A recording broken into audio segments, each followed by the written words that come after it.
Esse podcast é um oferecimento de Quantum, onde saúde e bem-estar se transformam em resultados incríveis. Escaneie o QR Code e saiba mais. Já começar então, Felipe, falando aqui sobre a saga Thiago Almada. Tike Sports revelou que o Palmeiras apresentou uma proposta de 20 milhões de euros só por 50% dos direitos do jogador argentino, e isso é uma proposta fortíssima, né? Vou até colocar na tela aqui um outro tweet direto da Tike Sports, que diz: o futuro de Thiago Almada voltou a ser um tema central no mercado de transferências. Apenas alguns meses após sua chegada no Atlético de Madrid, o meia argentino pode estar de saída devido à falta de oportunidades sob o comando de Cholo. Ontem ele entrou no finalzinho do clássico, né? Entrou. Nesse contexto, o Palmeiras surge como um clube mais interessado no campeão mundial. O Palmeiras, último vice-campeão da Copa Libertadores, apresentou uma proposta formal para adquirir 50% dos direitos de transferência de Almada, avaliado em 20 milhões de euros, valor considerado aceitável pelo Atlético. Até o momento, o clube paulista é o que está mais avançado nas negociações e confia em finalizar o negócio nessa janela. Baita reforço, né, cara? Campeão da Libertadores pelo Botafogo, campeão brasileiro, um dos responsáveis por vencer aquele jogo, inclusive eliminar o Palmeiras da Libertadores de 2024. Um cara que joga costumeiramente na seleção argentina, por vezes até titular. Um cara que é um meia que pode jogar por dentro, pode jogar aberto pelos dois lados. Não tem muita recomposição, mas tecnicamente sobra no futebol brasileiro. A questão é o valor.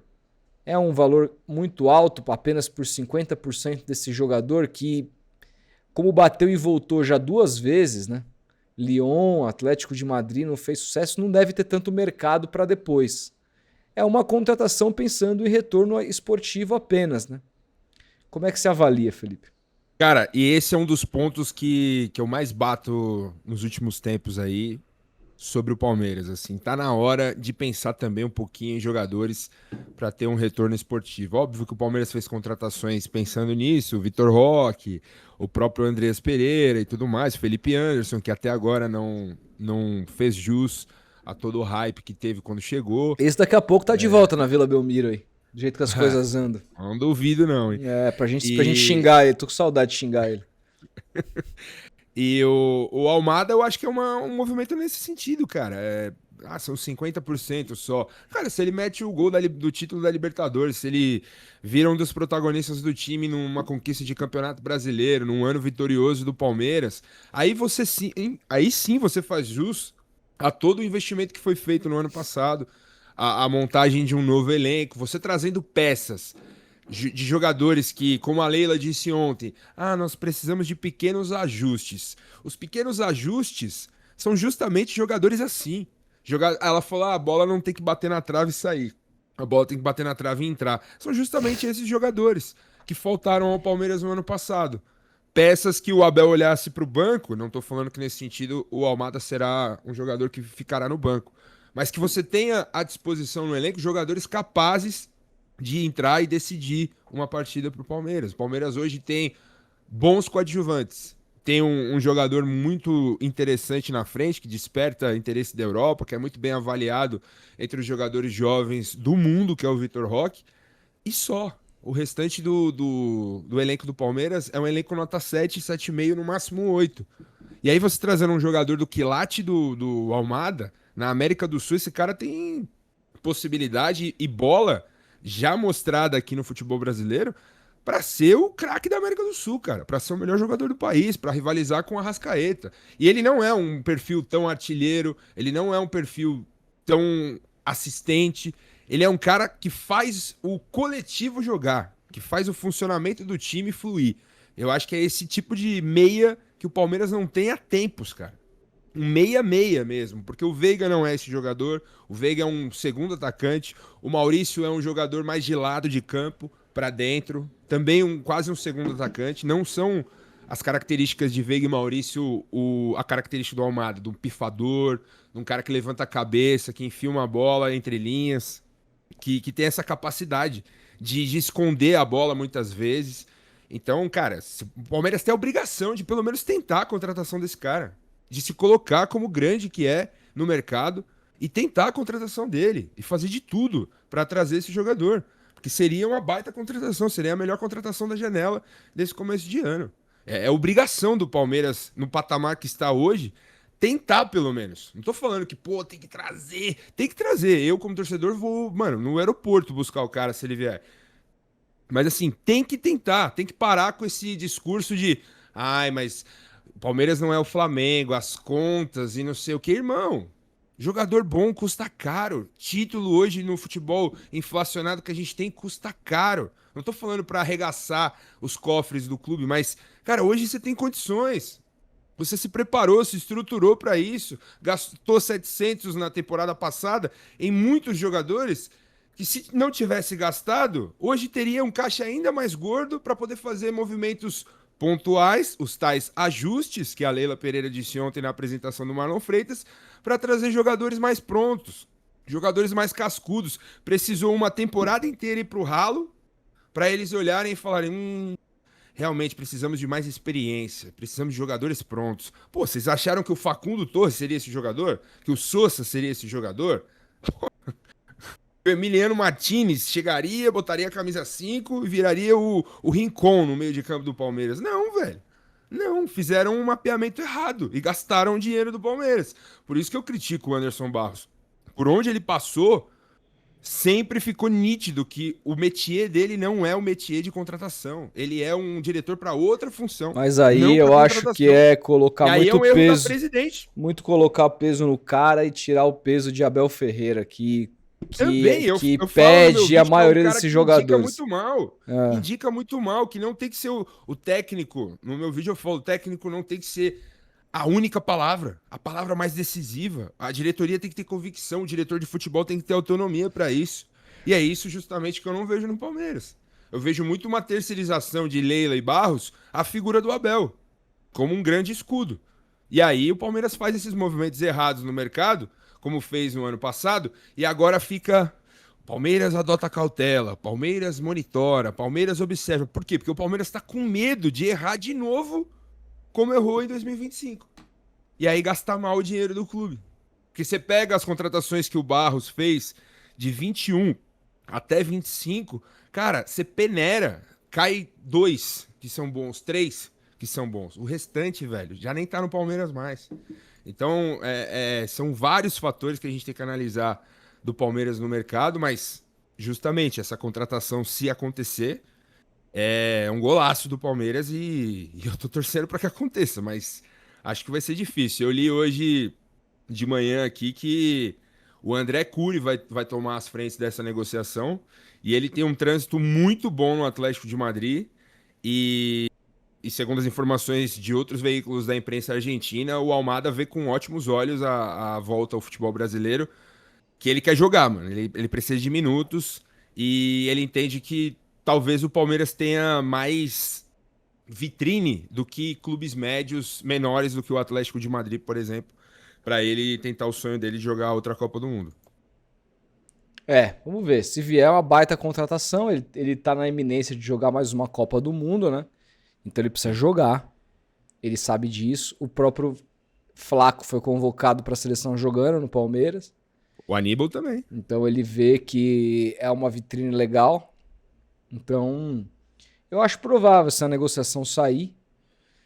Até porque me parece que pro Atlético de Madrid, por um jogador que não está sendo usado, é uma ótima venda. Vamos esperar, mas eu acho que é uma contratação que vai acabar saindo.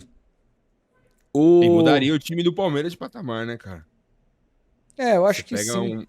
um meio-campo, se vier um volante que estão falando aí, protagonista no meio do ano, você pega um time com um volante assim, um Marlon Freitas, um Andreas Pereira e um Almada, e Flaco e Vitor Roque, ou Paulinho e Vitor Roque, já vira um time muito mais forte do que foi em 2025. Vira, com certeza. Superchats. Romeu Gol, talvez, não sei. A saída de Jacaré, Verdão precisa novo goleiro. Com a saída de Jacaré, o Verdão precisa de novo goleiro. O Everton tem um papo que ele tá. Que ele teria negociado, teria dado o aval pro seu staff negociar a saída dele do Palmeiras pro Grêmio, né? E o Palmeiras já sinalizou aí que vai fazer um rodízio de goleiros nessa temporada.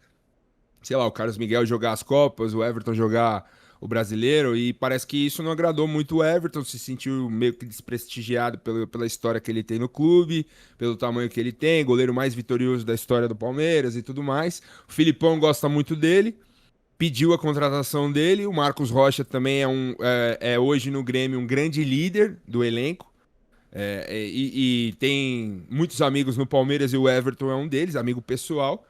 E, segundo as informações, teria feito esse meio campo aí junto com a diretoria do Grêmio para tentar a contratação do Everton, que vê com bons olhos aí pro Grêmio. E aí fica esse disse-me-disse, né, cara? Parece que hoje vai ter uma reunião do staff do Everton com o Palmeiras para decidir. Cara, é muito Mas difícil. hoje, se eu fosse dizer, é bem provável que o Everton saia do Palmeiras. Cara, é muito difícil você manter dois goleiros de alto nível no mesmo time, assim, porque é uma posição que os caras sabem que precisa jogar. Precisa de ritmo, né? Precisa de ritmo, velho. Esse negócio de ficar revezando nunca deu muito certo em lugar nenhum. Eu não gosto. E sei lá, eu acho que se o Palmeiras identificou que tem no Carlos Miguel um goleiro mais confiável para as próximas temporadas do que o Everton, que já tem uma certa idade, deixa o cara sair mesmo. Claro, o Grêmio vai ter que pagar, né? Não pode liberar o cara de graça. Tem que ser uma quantia boa pro Palmeiras. Esse é justamente o entrave. Então, O Palmeiras tinha sinalizado, segundo informações do Diego Firmino, tinha sinalizado no início do ano, no final do ano, que liberaria o Everton amigavelmente para ele sair e tudo mais. Só que aí depois o Bahia tentou, o Everton acabou ficando e agora o Grêmio meio que procurou primeiro o staff do Everton em vez do Palmeiras. E isso teria desagradado a diretoria do Palmeiras, deixado os caras furiosos lá e agora a negociação tá meio que travada, mas mais guinada pro Everton sair nesse momento, cara. Eu acho, pô, foda, né, cara? O Palmeiras tem conseguido encerrar ciclos de jogadores importantes aí nos últimos anos, né? Encerrou o ciclo do Zé Rafael, encerrou o ciclo do Marcos Rocha, do próprio Luan, do Mike recentemente. Jogadores que saíram, receberam suas devidas homenagens, vitoriosos com a camisa do clube.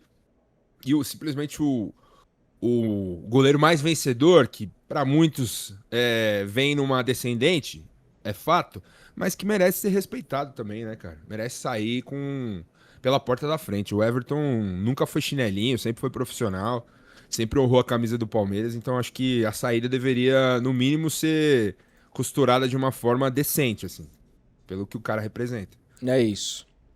O Johnny diz: desculpe, Felipe, mas Felipe Anderson, Vitor Roque, Bruno Fux, Andreas, Carlos Miguel, etc., a culpa não são as contratações, e sim o treineiro que não sabe encaixar o time, principalmente em 2025.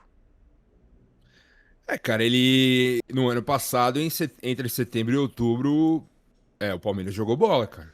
Ele conseguiu encaixar o time. E depois ele desencaixou tudo. E se perdeu na remontagem do time. Então, o Abel fez jogar, pô, vamos no mínimo cobrar ele para que ele faça de novo, né, cara? E acho que esse ano a análise em cima do trabalho do Abel Ferreira tem que ser justamente essa: campo e bola, velho.